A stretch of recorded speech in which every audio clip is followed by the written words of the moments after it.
Opening সংকটে বাংলাদেশ, মাঠে ফেরার ছাড়পত্র পেলেন মুদ্রিক, স্বস্তিতে চেলসি। ফুটবল ও রাজনীতি আলাদা রাখার আহ্বান আর্জেন্টিনার প্রেসিডেন্টের।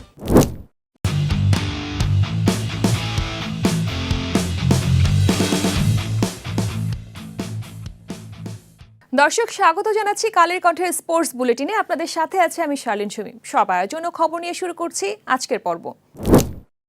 একদিকে 23 বছর পর অস্ট্রেলিয়ায় টেস্ট ফেরার রোমাঞ্চ, অন্যদিকে চোটের ধাক্কায় কঠিন বাস্তবতা। প্রতিপক্ষের হাতে কামিন্স, স্টার্ক, হ্যাজেলউডের মতো পেসার। এমন পরিস্থিতিতে বাংলাদেশের সবচেয়ে বড় পরীক্ষার শুরুতেই ওপেনিং জুটিতে পুরনো সংকট পেছনে ফেলে এবার কি নতুন গল্প লিখতে পারবে টাইগাররা? বিস্তারিত প্রতিবেদনে।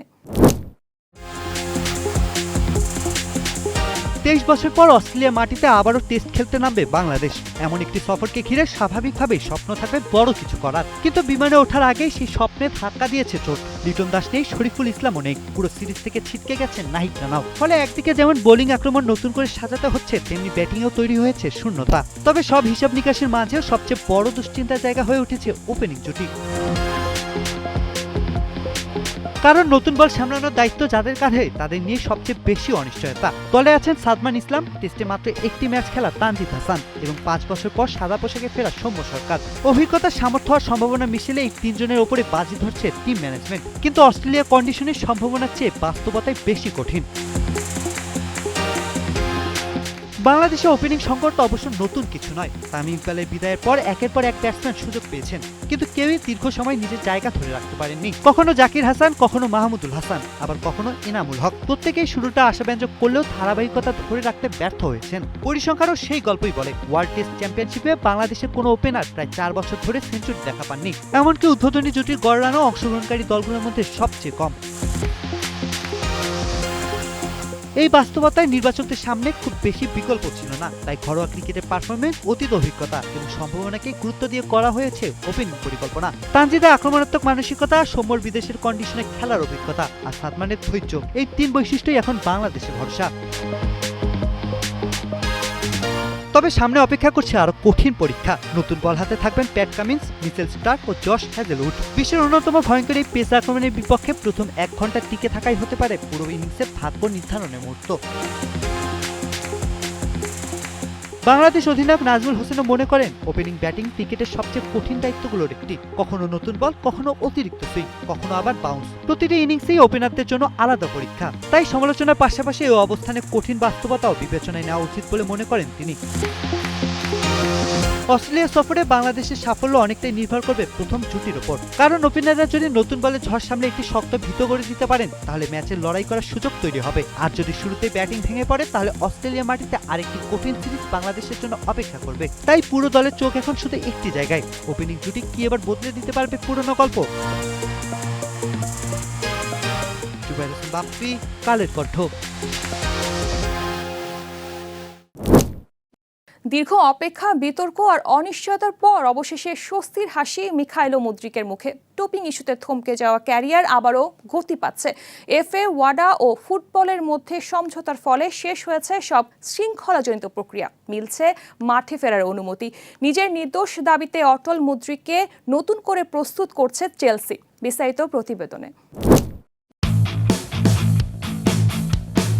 যে পথটা একসময় হঠাৎ করেই থেমে গিয়েছিল, প্রায় 2 বছর পর সেই পথে আবার হাঁটার সুযোগ পেলেন মিখাইলো মুদ্রিক। ডোপিং ইস্যুতে দীর্ঘ অনিশ্চয়তার মধ্যে থাকা চেলসির এই ইউক্রেনীয় উইঙ্গারের জন্য এটি যেন নতুন এক শুরুর গল্প।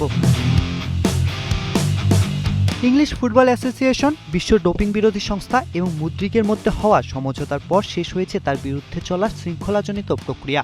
এর ফলে অবিলম্বে অনুশীলন ও প্রতিযোগিতামূলক ফুটবলে ফেরার অনুমতি পেয়েছেন 25 বছর বয়সী এই ফুটবলার। এসবের সূচনা হয়েছিল 2024 সালের অক্টোবরে। সে সময় নেওয়া এক ডোপিং পরীক্ষায় মুদ্রিকের নমুনায় নিষিদ্ধ উপাদান মেলডোনিয়ামের উপস্থিতি ধরা পড়ে। এরপর একই বছরের নভেম্বরের পর আর কোনো প্রতিযোগিতামূলক ম্যাচে মাঠে নামেননি তিনি। পরে গত এপ্রিলে ইংলিশ এফএ তাকে 4 বছরের নিষেধাজ্ঞা দেয়, যা 2028 সাল পর্যন্ত কার্যকর থাকার কথা ছিল। তবে সেই সিদ্ধান্ত মেনে নেননি মুদ্রিক। তিনি আন্তর্জাতিক ক্রীড়া আদালতে আপিল করেন। শেষ পর্যন্ত দীর্ঘ আইনি প্রক্রিয়ার বদলে আলোচনার পথেই সমাধান আসে। বৃহস্পতিবার 3 পক্ষের সমঝোতার মাধ্যমে আপিলের ইতি টানা হয়। সমঝোতার অংশ হিসেবে ডোপিং বিরোধী বিধি লঙ্ঘনের অভিযোগ স্বীকার করলেও নিষেধাজ্ঞার মেয়াদ নতুনভাবে নির্ধারণ করা হয়েছে। মাঠের বাইরে ইতিমধ্যে যে সময় কাটিয়েছেন সেটিকেই শাস্তির মেয়াদ হিসেবে গণ্য করা হয়েছে, ফলে এখন আর তার মাঠে ফিরতে কোনো বাধা নেই। ফুটবলে ফেরার অনুমতি পাওয়ার পর স্বস্তি লুকাননি মুদ্রিক। তিনি জানিয়েছেন দীর্ঘ এই অধ্যায়ের অবসান হওয়ায় তিনি কৃতজ্ঞ এবং এখন পুরো মনোযোগ দিতে চান নিজের ভবিষ্যৎ ও মাঠের পারফরমেন্সে। একই সঙ্গে আগের অবস্থানে অটল রয়েছেন ইউক্রেনীয় এই উইঙ্গার। তার দাবি, তিনি কখনোই জেনে শুনে কিংবা ইচ্ছাকৃতভাবে কোনো নিষিদ্ধ উপাদান গ্রহণ করেননি। 2023 সালে ইউক্রেনের শাখতার দোনেৎস্ক থেকে প্রায় 6 কোটি 20 লাখ পাউন্ড প্রাথমিক ট্রান্সফার ফিতে মুদ্রিককে দলে ফেরায় চেলসি। নিষেধাজ্ঞার পুরো সময় জুড়ে খেলোয়াড়ের পাশে থাকার আশ্বাস দিয়েছিল লন্ডনের ক্লাবটি। এখন চেলসির পরিকল্পনা একটাই, মুদ্রিককে ধীরে ধীরে পূর্ণ ফিটনেসে ফিরিয়ে এনে আবার প্রথম দলের গুরুত্বপূর্ণ সদস্য হিসেবে গড়ে তোলা। জুবায়ের হোসেন বাপ্পি, কালের কণ্ঠ। উত্তর আমেরিকা বিশ্বকাপ ফুটবলের সেমিফাইনালে ইংল্যান্ডের বিপক্ষে জয়ের পর মালভিনাস দ্বীপপুঞ্জের পতাকা প্রদর্শন ও স্লোগান দেওয়ায় আর্জেন্টিনা দলের খেলোয়াড়দের সমালোচনা করেছেন প্রেসিডেন্ট হাভিয়ের মিলেই। তিনি বলেন, ফুটবল শুধু একটি খেলা এবং এর সঙ্গে রাজনীতিকে মেলানো উচিত নয়। তার মতে দ্বীপপুঞ্জের সার্বভৌমত্ব ফিরে পাওয়ার একমাত্র পথ হলো কূটনৈতিক আলোচনা, কোনো ম্যাচের উদযাপন নয়। 1986 বিশ্বকাপে ম্যারাডোনার ঐতিহাসিক গোলের প্রসঙ্গ টেনে মিলেই বলেন, কোনো ফুটবল সাফল্য মালভিনাস ফিরিয়ে নিতে পারেনি। তিনি জানান, কোচ লিওনেল স্ক্যালোনি অবস্থানের সঙ্গে তিনি একমত, তবে খেলোয়াড়দের আবেগের কারণে এমন ঘটনা ঘটেছে বলে মনে করেন তিনি। পাশাপাশি কূটনৈতিক প্রচেষ্টার মাধ্যমে মালভিনাস ইস্যুতে অগ্রগতির দাবিও করেন আর্জেন্টিনার প্রেসিডেন্ট। দর্শক, এই মুহূর্তে নিয়ে নিচ্ছি ছোট্ট একটি বিরতি, ফিরে এসে থাকছে। ডারউইনে দলের সঙ্গে যোগ দিচ্ছেন লিটন। আর্থিক সংকটে বিশ্বকাপ জয়ের স্মারক নিলামে তুললেন মেন্দি। ভজিনিয়ার জন্য বদলে গেল চিলির ফুটবল নিয়ম। ভারতের সেন্টার অফ এক্সিলেন্স পরিদর্শনে বিসিবি সভাপতি তামিম।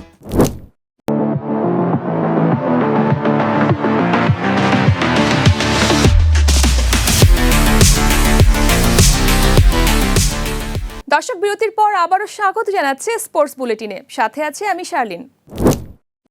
অস্ট্রেলিয়া সিরিজের আগে অবশেষে স্বস্তির খবর পেল বাংলাদেশ ক্রিকেট দল। চোটের কারণে প্রথম টেস্ট স্কোয়াডে থাকা নিয়ে অনিশ্চয়তায় ছিলেন উইকেটকিপার ব্যাটার লিটন কুমার দাস। তবে পুনর্বাসন প্রক্রিয়ায় দ্রুত উন্নতি হওয়ায় শেষ মুহূর্তে তাকে দলে অন্তর্ভুক্ত করেছে বিসিবি। অভিজ্ঞ এই ব্যাটারের ফেরায় ব্যাটিং লাইন আপে বাড়বে আত্মবিশ্বাস, পাশাপাশি উইকেটের পেছনেও মিলবে নির্ভরতা। বিস্তারিত প্রতিবেদনে। অবশেষে স্বস্তির খবর পেল বাংলাদেশ ক্রিকেট দল। অস্ট্রেলিয়ার বিপক্ষে গুরুত্বপূর্ণ টেস্ট সিরিজ শুরুর ঠিক আগ মুহূর্তে দলে ফিরেছেন উইকেটকিপার ব্যাটার লিটন কুমার দাস। পায়ের চোটের কারণে প্রথম টেস্টের দলে তার থাকা নিয়ে তৈরি হয়েছিল অনিশ্চয়তা। তবে পুনর্বাসন প্রক্রিয়ায় দ্রুত উন্নতি হওয়ায় শেষ মুহূর্তে তাকে স্কোয়াডে অন্তর্ভুক্ত করেছে বাংলাদেশ ক্রিকেট বোর্ড। অস্ট্রেলিয়া মাটিতে 2 ম্যাচের টেস্ট সিরিজ খেলতে বাংলাদেশ দলের প্রথম বহর ইতিমধ্যে দেশ ছেড়েছে। দলের সঙ্গে যোগ দিতে আগামীকাল ডারউইনের উদ্দেশ্যে রওনা হবেন লিটন। সেখানে পৌঁছে সতীর্থদের সঙ্গে অনুশীলনে যোগ দেবেন তিনি। দীর্ঘ অপেক্ষার পর জাতীয় দলের এই অভিজ্ঞ ব্যাটারের ফেরায় স্বাভাবিকভাবেই স্বস্তি ফিরেছে দলের ভেতরে। বিসিবি এক বিবৃতিতে জানিয়েছে, বাম পায়ের কাফের চোট থেকে সেরে ওঠার পর লিটনকে অস্ট্রেলিয়ার বিপক্ষে প্রথম টেস্টের জন্য বিবেচনায় নেওয়া হয়েছে। গত জুন মাস থেকে মাঠের বাইরে ছিলেন 31 বছর বয়সী এই ক্রিকেটার। তবে পুনর্বাসন কার্যক্রমে সন্তোষজনক অগ্রগতি হওয়ায় তাকে আবারও দলের অংশ করা হয়েছে। বাংলাদেশের টেস্ট ক্রিকেটে লিটনের অবদান বরাবরই গুরুত্বপূর্ণ।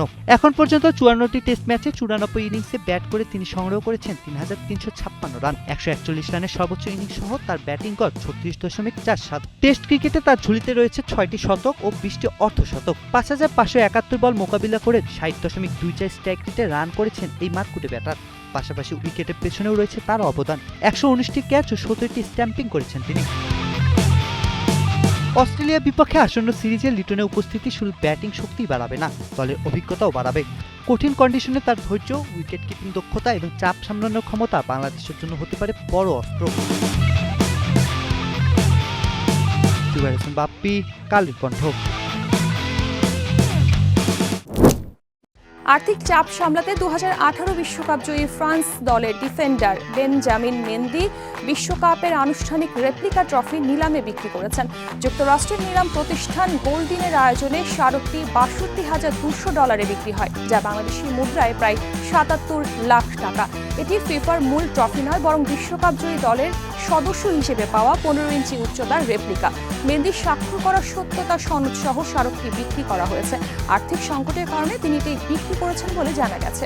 2018 সালে ফ্রান্সের বিশ্বকাপ জয়ী দলের সদস্য মেন্দি বর্তমানে পোল্যান্ডের পোভেন সোচিনে খেলছেন। একসময় বিশ্বের সবচেয়ে দামি ডিফেন্ডার হওয়া এই ফুটবলারকে আর্থিক সমস্যা মোকাবেলায় মূল্যবান স্মারক ছাড়তে হয়েছে। চিলির ক্লাব ফুটবলে ভোজিনিয়ার জন্য বিশেষ নিয়ম পরিবর্তন করা হয়েছে। দেশটির নিয়ম অনুযায়ী খেলোয়াড়রা জার্সিতে ডাকনাম ব্যবহার করতে পারবেন না। তবে কেপ ভার্দের গোলকিপার ভোজিনিয়ার ক্ষেত্রে ব্যতিক্রম অনুমোদন করেছে চিলির পেশাদার ফুটবল অ্যাসোসিয়েশন ANFP। তার আসল নাম জোসিমার হোসে অ্যাভোয়া দিয়াস হলেও তিনি জার্সিতে ভোজিনিয়া নাম ব্যবহার করতে পারবেন। কোলোতে যোগ দেওয়ার আগে এই অনুমতি দেওয়া হয়, তবে ভিসা জটিলতায় তার চিলি যাত্রা অনিশ্চিত হয়ে পড়েছে। ক্লাব জানিয়েছে চুক্তি বাতিল হয়নি এবং ভোজিনিয়া ব্যক্তিগত সমস্যার সমাধানে সময় নিয়েছেন। কোচ ফের্নান্দো ওর্টিজ আশা করছেন দ্রুত সব জটিলতা কাটিয়ে তিনি যোগ দেবেন দলে। বাংলাদেশ ক্রিকেটের অবকাঠামো উন্নয়নের পরিকল্পনার অংশ হিসেবে ভারতের বেঙ্গালুরুর BCC ও সেন্টার অফ এক্সিলেন্স পরিদর্শনে যাচ্ছেন বিসিবি সভাপতি তামিম ইকবাল। তার সঙ্গে রয়েছে বিসিবি পরিচালক শাহনিয়ান তানিম। সফরে তারা আধুনিক ক্রিকেট অবকাঠামো, খেলোয়াড় উন্নয়ন, স্পোর্টস সায়েন্স, বায়োমেকানিক্স, পুনর্বাসন, অ্যানালিটিক্স ও বয়সভিত্তিক কার্যক্রম সম্পর্কে ধারণা নেবেন। প্রতিনিধি দলটি সেন্টারের পরিচালক VVS লক্ষণ ও কর্মকর্তাদের সঙ্গে বৈঠকে বসবেন। ভারতের এই হাই পারফরমেন্স কেন্দ্রের অভিজ্ঞতা কাজে লাগিয়ে বাংলাদেশ ক্রিকেটে উন্নত প্রশিক্ষণ ও খেলোয়াড় তৈরির ব্যবস্থা গড়ে তোলাই এই সফরের মূল লক্ষ্য। দর্শক, স্পোর্টস বুলেটিনে আজকের আয়োজন এখানেই শেষ করছি। খেলাধুলার সর্বশেষ খবর, বিশ্লেষণ ও আপডেট পেতে ভিজিট করুন কালের কণ্ঠ ফেসবুক পেজ এবং ইউটিউব চ্যানেল।